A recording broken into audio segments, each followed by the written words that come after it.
Kamusta ka, millionaires? So nagtataka ka hanggang ngayon, hindi pa rin natutupad yung pangarap mo. Sobrang dinami mo ng effort, sobrang ginawa mo naman lahat.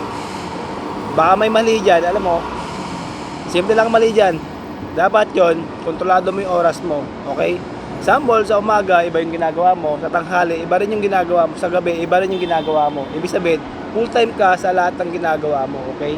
Hindi lang yung hindi lang isang source of income. So, dapat full time ka sa lahat ng ginagawa mo. I mean, full time ka sa oras mo, sa panahon mo, sa buhay mo.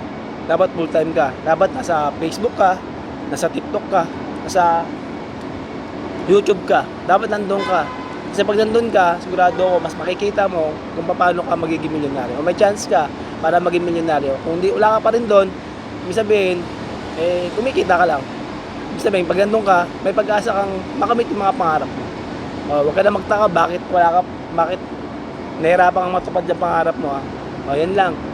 Thank you. O nga pala, kung gusto mo itong vlog natin, huwag mo kalimutan mag-like. Mag-like ka na ngayon para sigurado ko, lagi kang notify about sa mga vlog natin na mas marami kang matuintindihan, matututunan, okay? At siyempre, follow nyo rin ako sa TikTok, YouTube channel natin, at siyempre, Facebook. Yan lang po. Maraming salamat po.